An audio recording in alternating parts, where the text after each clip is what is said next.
Hey, good morning. This is Anthony from opfund, Operation Financial Freedom. All right, I'm going to give you the topic here. We're going to talk about paying cash for a car and why it matters. Let me ask you a couple of questions, and I want you to, jot it down, put it in the comments. How does it make you feel when you pay cash for a large purchase? Think about that. How does it make you feel when you use a credit card, debit card, and you just tap and go? How does it make you feel when you take on payments or debt? So just think about those, and we're going to elaborate. So the banks, let's reverse engineer. So what the banks did years and years ago, they wanted to eliminate friction. They wanted to make purchasing as seamless and as easy as they possibly can. Easy. That is the key, because you're going to overspend. You're going to spend more. You're not going to realize what you spend until it hits your bank statement, etc. So if they can take out friction, they're going to do that. So they're eliminating, and put this down really quick. Oh, let me move this. I'm digressing, but all right, this is better. So if they can eliminate you paying cash for any large purchase, they're going to do that. So they invented payments and debt, and banks will issue debt on anything. They'll issue debt on a sauna.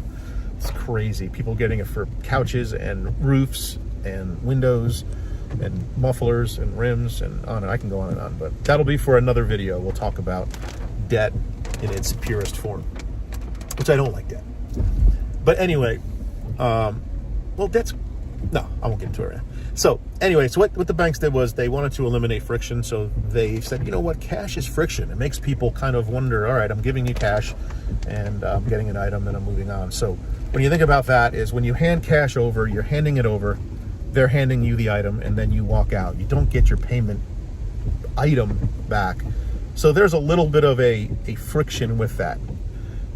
Think when you write a check, there's friction with checks. So obviously they're eliminating that. If you've ever been food shopping and the little old man or the little old lady in front of you stops and writes a check and you're one or two back from them, the frustration, the friction that's occurring, they got to write the check and process on, and they got to process the check, hand over ID, et cetera, et cetera. There's friction there. I even remember years and years ago, I bought a car cash and I spent $25,000. I don't remember exactly. It was somewhere in there. And I wrote the check.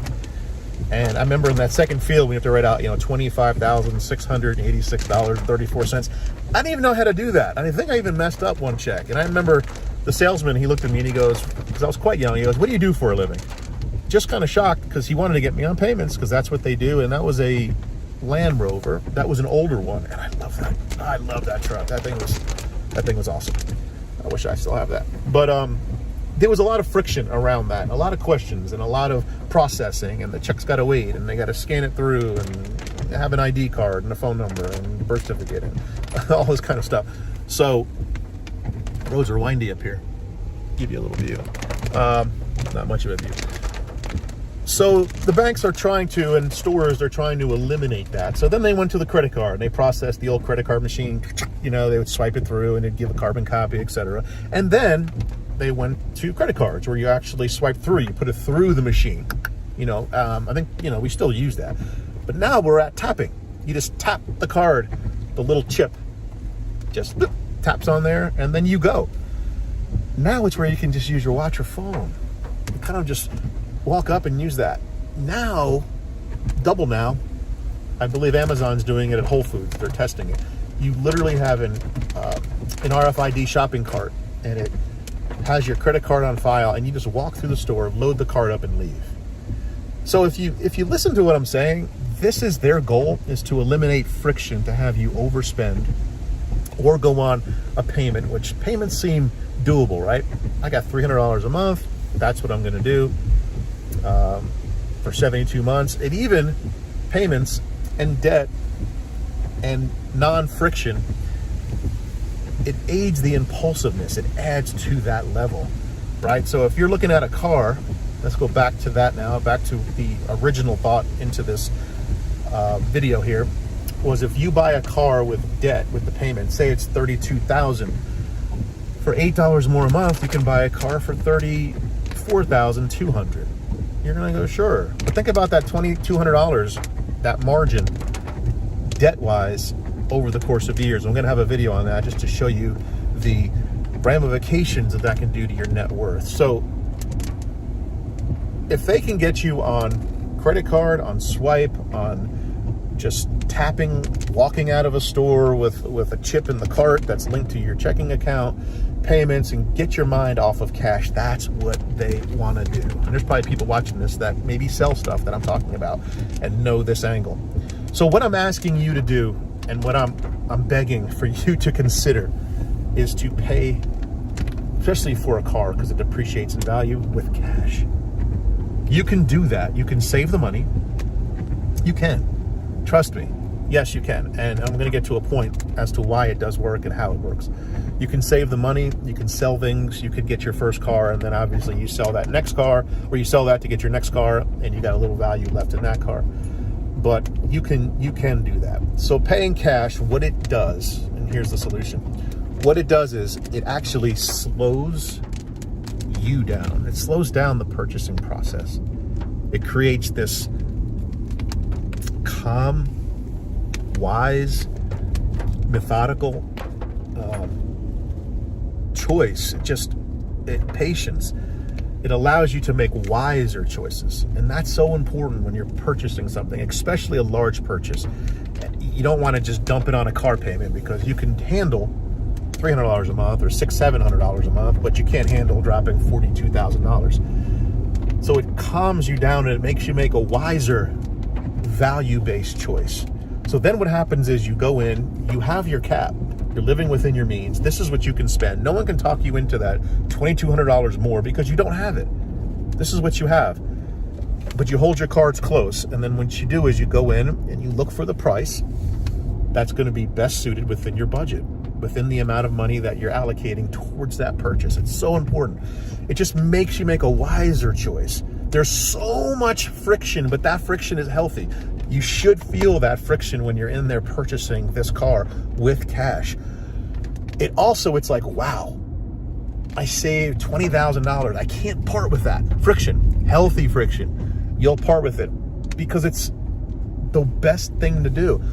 Or you're going to part with $700 a month for 84 months, and you're going to spend, instead of 20, you're going to spend 40,000 with interest, and et cetera, and headaches and stress and the ball and chain attached to your ankle.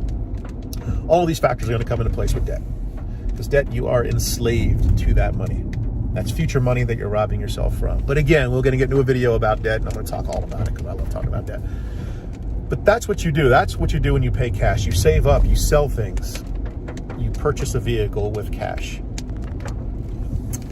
And again, it makes you make wiser, just methodical, patient choices. And it's just a wonderful thing to consider, a wonderful thing to do. So I urge you to go ahead and do that. And I'm going to leave you with this here. The broke ask how much per month. The wealthy or the rich ask how much. So when your mindset shifts from how much per month can I afford, I'm on active duty, I'm making X amount of money, I'm an E-4 and I want that car. And you want to ask how much in total, and how much do you have? Did you get a bonus? Did you save money? Are you located in a town like Tampa and McDill where you can Uber around for a while? You got some buddies that overspent and got on debt and living their life and stupid, and you can ride with them. There's your squadron, transport you up, whatever, they give you a ride, they bus you up.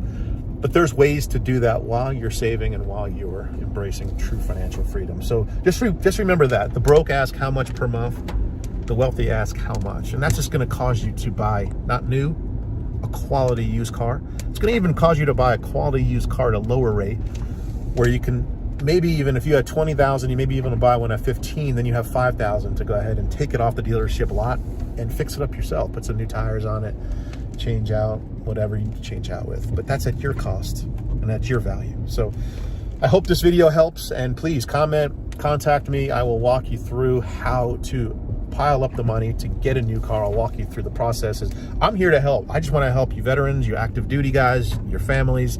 And I'm sick of seeing my fellow vets and active duty personnel throughout my military time and others just always living broke. And you don't have to anymore. You don't. So this is opfund, Operation Financial Freedom. Tons of videos coming out. Got a bunch of shorts. I just launched this channel, so if there's no subscribers or anything on there, you could be the first one. Just start joining me, because I'm looking forward to teaching and helping and assisting and equipping and saying, hey, let's get after it. Let's live life the best we can as military. Since the government wants to take care of us, no, we're going to take care of ourselves in this collective group. So be good, like, comment, subscribe, follow, check me out on Instagram. I look forward to talking to you.